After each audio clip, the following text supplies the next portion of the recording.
जो present indefinite tense होता है, प्रेजेंट का मतलब क्या होता है? वर्तमान। स्लो स्लो बोलते रहिए। वर्तमान। इंडेफिनिट का मतलब अनिश्चित। वही तो इसी लगता है यार कि हम मतलब बहुत बेकार लगता है अनिश्चित काल। तो क्या होता है? वर्तमान अनिश्चित काल, जिसमें किसी घटना के वर्तमान में ही होने का समय निर्धारित नहीं होता है। ऐसे वाक्य जिसमें किसी घटना के वर्तमान में ही होने का समय निर्धारित नहीं रहता है, उसे हम लोग वर्तमान अनिश्चित काल कहते हैं। पहचान के बारे में बात करें, हमने कहा था इन वाक्यों की क्रिया के अंत में ता है, ती है, ते हैं, ताहू इत्यादि शब्द आते हैं। तो क्या प्रेजेंट इंडेफिनिट टेंस आप पहचानना सीख पाएंगे? सिर्फ आप उसको सोचिएगा कि इसमें समय डिसाइडेड है कि नहीं। कोई ऐसी घटना तो नहीं है जिसको हम क्लियर नहीं कर पा रहे हैं, या फिर वो लगातार हैबिट है किसी चीज की। हैबिट, हाँ थोड़ा और समझते हैं हम लोग। Habit, habit, routine, routine, habit हो गया, रूटीन हो गया। अगर आप किसी भी वर्क को रेगुलर कर रहे हो, रेगुलर कर रहे हो, समझ में आ रहा है, तो सभी के सभी प्रेजेंट इंडेफिनिट टेंस में होते हैं। कोई काम अगर आपकी करना हैबिट है, जैसे कि क्या है कि मैं रोज सुबह 4 बजे उठता हूं, मेरी हैबिट, मेरी आदत है। शाम को मैं प्रतिदिन टहलने जाता हूं, आदत, हैबिट है। मैं विद्यालय में प्रतिदिन 8 बजे पढ़ने जाता हूं, हैबिट नहीं है, रूटीन है। हैबिट इसलिए नहीं है, इतनी गंदी आदत कौन पालता है यार, पढ़ने जाने वाली पहली कमी। ठीक है जैसे मेरी अभी मैंने अपनी कहानी सुना है ना, तो उतनी गंदी आदत कोई नहीं पालता है पढ़ने जाने वाली, पहला कंडीशन। दूसरा कंडीशन, वो हैबिट इसलिए नहीं हो सकता है क्योंकि अगर स्कूल का टाइमिंग चेंज हो गया तो आप उस टाइम पे जाना चालू कर देंगे। तो रूटीन है, आपका जाना है, इतने 8 बजे का रूटीन है, तो फिर 8 बजे आप जाते हैं। समझ में आ रहा है? 9 बजे हो जाएगा, फिर आप 9 बजे का रूटीन आपको फॉलो करना पड़ेगा। तो ये कंडीशन होता है। तो ये सभी जितने जब भी आते हैं, जब भी किसी सेंटेंस में ये सभी चीजें आती हैं, तो हम लोग समझते हैं कि वो लोग पर वो सभी जो है वो प्रेजेंट इंडेफिनिट टेंस के बारे में बात कर रहे हैं। ठीक है। और हमने बताया कि जो ता है, ती है, ते है वाला जो शब्द होता है, ये ता है, ती है, ते है वाले का शब्द जो है 90% वर्क करेगा। 10% हम आपको इस तरीके के सेंटेंस बताएंगे जिसको देख करके कतई नहीं लगेगा कि प्रेजेंट इंडेफिनिट है। समझ में आ रहा है? लेकिन तो वो भी प्रेजेंट इंडेफिनिट ही होता है। अब कैसे होता है उसके बारे में बाद में डिस्कस करेंगे, परंतु अभी समझिए। फिर हमने आगे डिस्कस करना है हमको type of present indefinite tense. Type of present indefinite tense, present indefinite tense, type of present indefinite tense. यानी प्रेजेंट इंडेफिनिट टेंस के हमको टाइप के बारे में डिस्कशन करना है। तो हमको प्रेजेंट इंडेफिनिट टेंस को 4 कैटेगरी में पढ़ना है। कौन कौन सी कैटेगरी होनी चाहिए? सबसे पहला अफर्मेटिव, अफर्मेटिव। नंबर जो 2 है निगेटिव। नंबर जो 3 है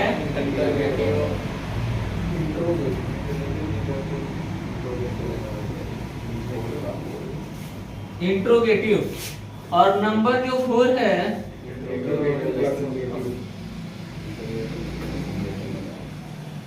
इंट्रोगेटिव प्लस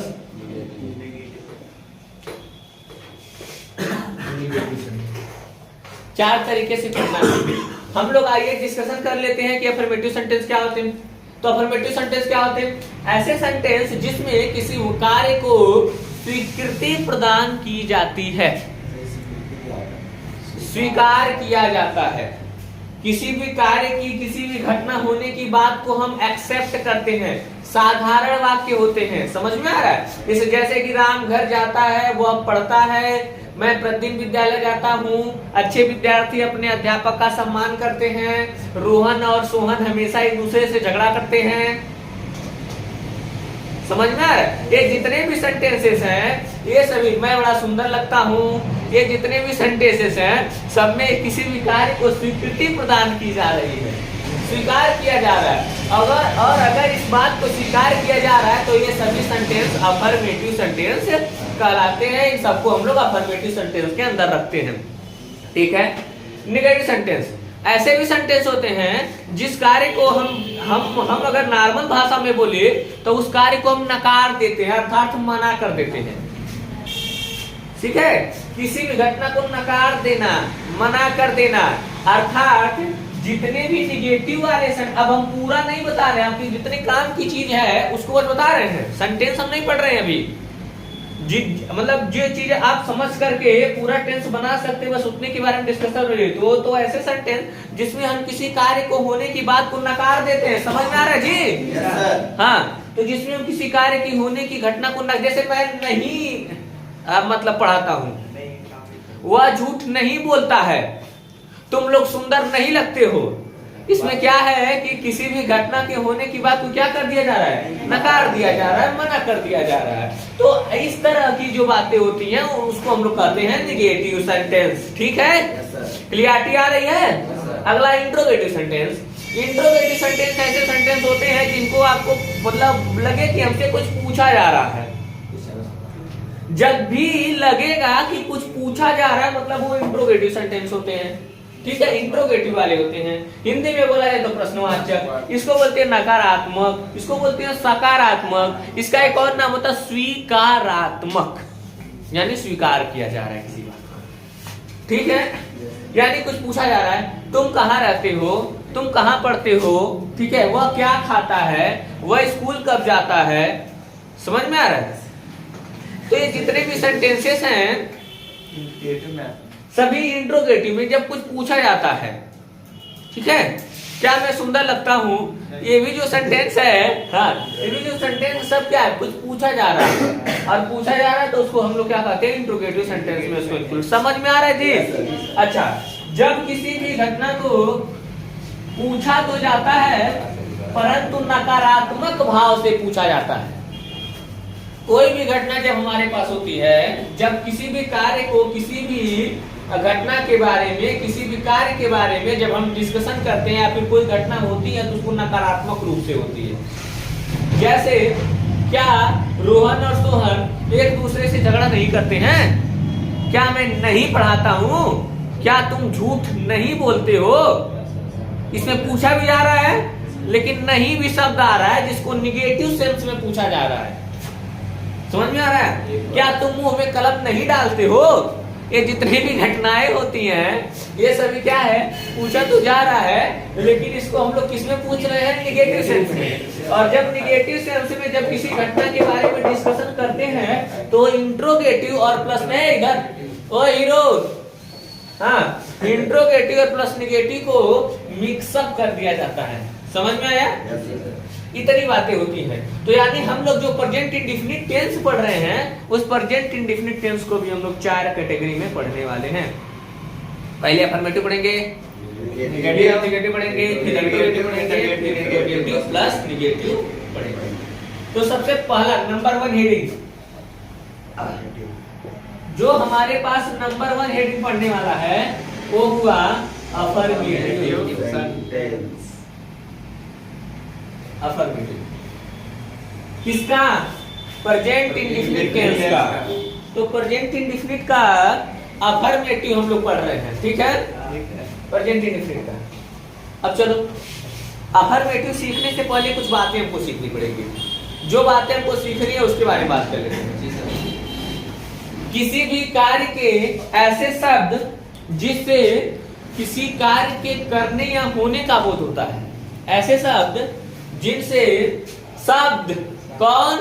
शब्द ऐसे शब्द जिनसे किसी कार्य के करने या होने का बोध होता है उसे क्रिया कहते हैं।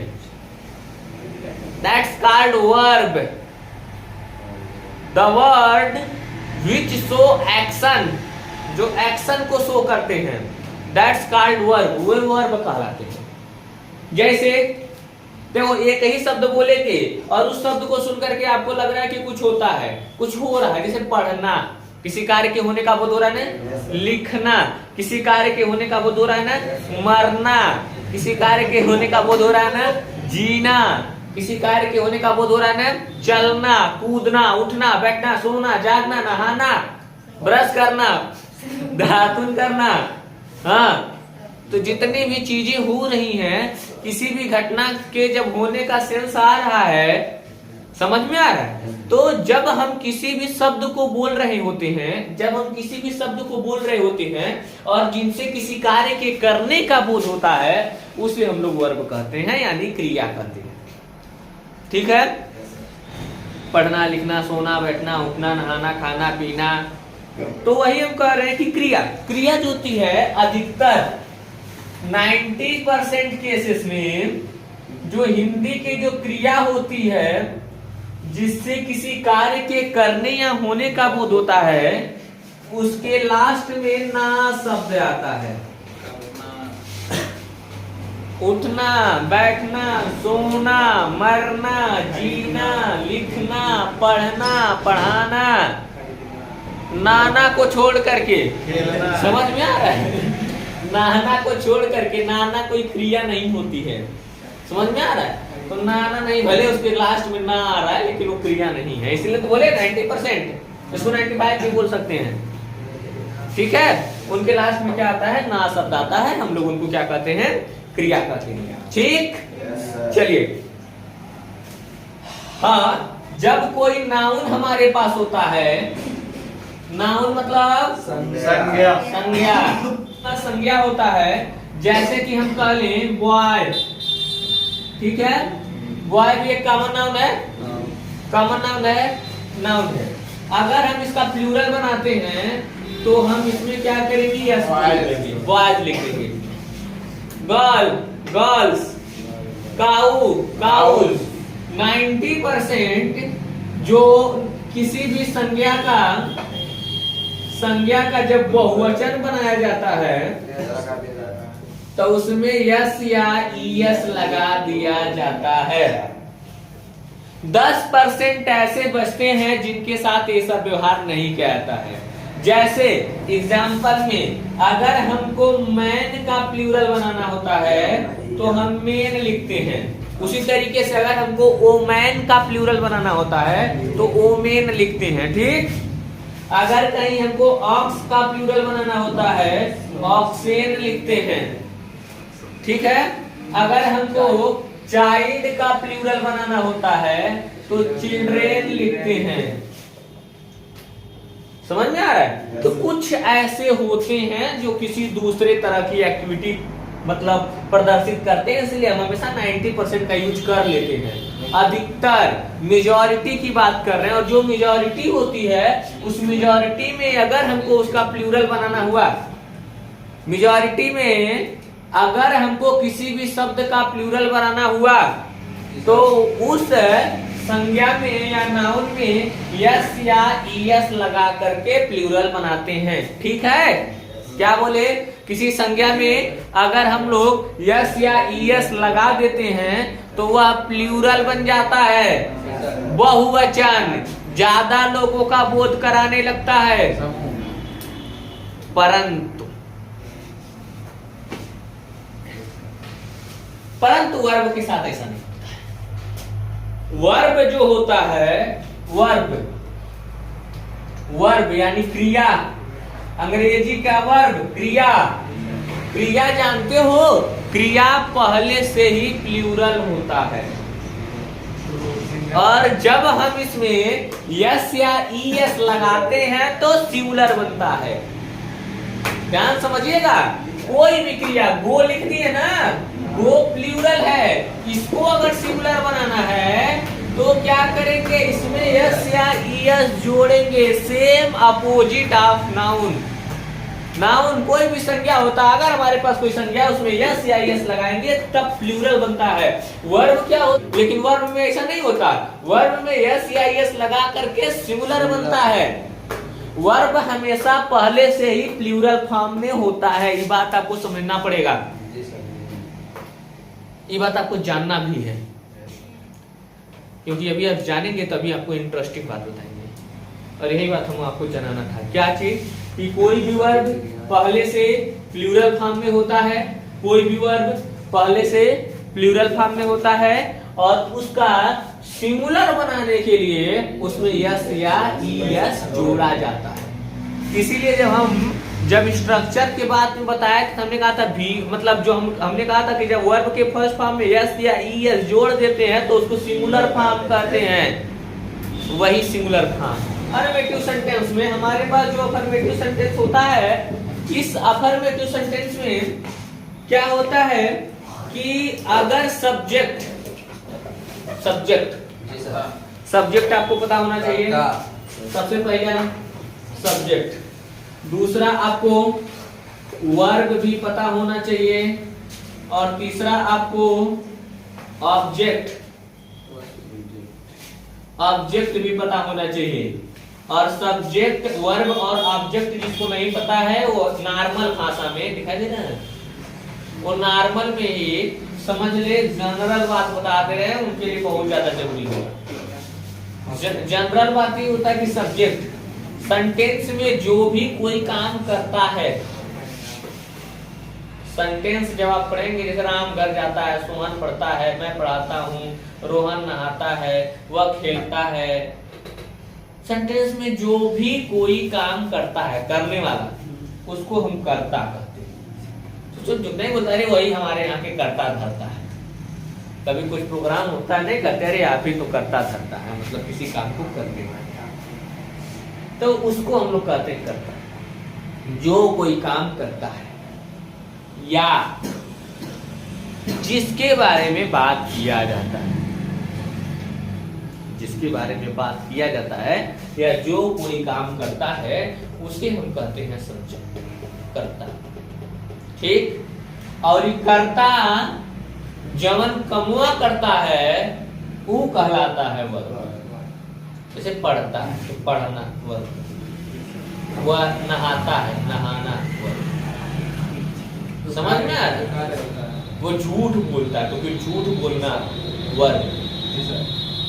तो यानी क्या हुआ, ये जो करता है और ये करता जौन कमुआ करता है वो कहलाता है वर्ब। और जो करता जो कमुआ करता है और उस काम का जिस पर असर पड़ता है, वो काम का जिस पर प्रभाव पड़ता है वो कहलाता है ऑब्जेक्ट। ये क्लियर होना चाहिए आपका। जो कर्ता काम करता है, मतलब जो कोई काम कर रहा है सेंटेंस में, या फिर हम जिसके बारे में बात कर रहे हैं हमने उसको कह दिया कि सब्जेक्ट होगा। वर्ब जो काम कर रहा है, जो भी वो काम करता है उसको हम लोग कहते हैं वर्ब, यानी कर्ता जो काम करता है उसको कहलाता है, वो कहलाता है वर्ब। कर्ता जब कोई काम करता है उसका जिस पर प्रभाव पड़ता है उसको हम लोग क्या कहते हैं, ऑब्जेक्ट। ठीक है, इतनी बातें क्लियर हो जाएंगी तो फिर बहुत बड़ी बात हो गया। चलिए, तो अफर्मेटिव सेंटेंस जब हम लोग करते हैं, अफर्मेटिव हमने बताया कि स्वीकारात्मक वाक्य, यानी किसी भी कार्य को स्वीकृति दी जाती है। स्वीकृति देने का मतलब ये होता है कि जैसे कि राम घर जाता है, रीना नाचती है, वह प्रतिदिन मेहनत करता है। ठीक है, हम लोग झूठ बोलते हैं, इसमें कार्य को क्या कर रहे हैं, मतलब इसमें हम कार्य को स्वीकृति दे रहे हैं। और इस तरीके के जितने भी सेंटेंस होंगे उसको हम लोग कहते हैं अफर्मेटिव। और जो भी अफर्मेटिव सेंटेंस होता है उसको बनाने के कुछ रूल होते हैं। रूल कौन होते हैं उसको समझते हैं। रूल ये होता है कि जब भी कभी आपके पास सिंगुलर नहीं बोलेंगे, सिंगुलर बोलते ही गलत हो जाएगा। जब भी कभी आपके पास कोई थर्ड पर्सन सिंगुलर सब्जेक्ट, समझेगा, जब भी कभी आपके पास कोई थर्ड पर्सन सिंगुलर सब्जेक्ट होगा तो उसके साथ वर्ब में यस या ईएस लगा दीजिएगा। लिखते हैं, सबसे पहले हम लोग सब्जेक्ट लिखेंगे, अगर उसका अंग्रेजी ट्रांसलेशन करना होगा तो ठीक। और अगर कहीं सब्जेक्ट थर्ड पर्सन का सिंगुलर हुआ है, अगर कहीं जो हमारा सब्जेक्ट है ये थर्ड पर्सन सिंगुलर सब्जेक्ट हुआ। अब देखो थर्ड पर्सन के सिंगुलर कौन होते हैं आपको पता होना चाहिए। कौन कौन से थर्ड पर्सन के सिंगुलर होता है? ही, इट, दे होता है सिंगुलर। दिमाग खराब है? कोई नेम दे थर्ड पर्सन का एकमात्र प्लूरल होता है। ठीक है, तो थर्ड पर्सन के सिंगुलर वाले कौन कौन से होते हैं? ही, सी, इट और किसी का नाम आ जाता है अगर तो। जब कभी सब्जेक्ट थर्ड पर्सन सिंगुलर होगा तो हम क्या करते हैं, उसके साथ वर्ब के फर्स्ट फॉर्म में यस या ईएस जोड़ देते हैं। सर ऐसा क्यों करते हैं?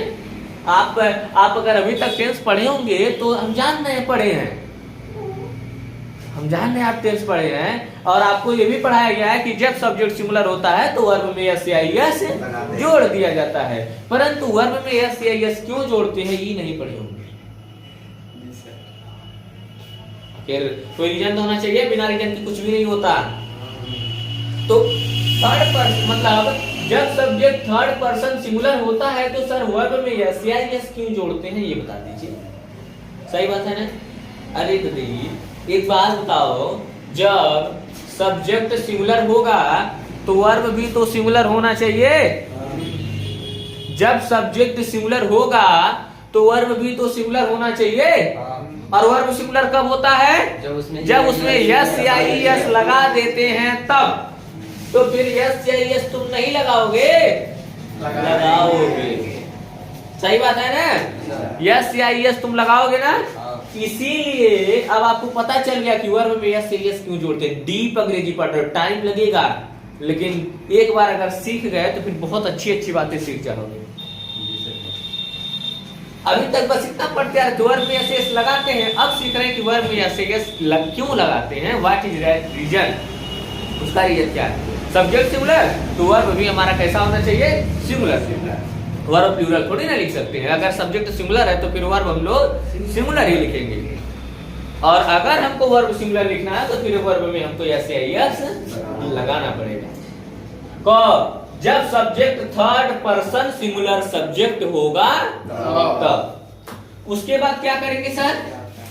उसके बाद हम लिखते हैं ऑब्जेक्ट और उसके बाद लिखते हैं अदर वर्ड और जा करके हमारा सेंटेंस का स्ट्रक्चर, ये हमारा स्ट्रक्चर है STRUCTURE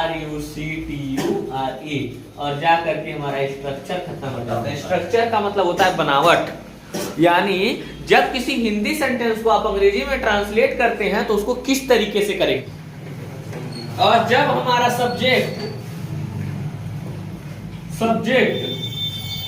जब सब्जेक्ट सिर्फ और सिर्फ थर्ड पर्सन और सिंगुलर सब्जेक्ट के अलावा कुछ भी हो, जब subject third person singular subject के अलावा कुछ भी हो तो वर्ब की सिर्फ फर्स्ट फॉर्म लिखते हैं। इसमें यस या ईएस लगाने की कोनो जरूरत नहीं होती है। ऑब्जेक्ट लिख लेते हैं और उसके बाद हम लिख लेते हैं अदर वर्ड और यहाँ पे जाकर के हमारा सेंटेंस का स्ट्रक्चर समाप्त। ठीक है।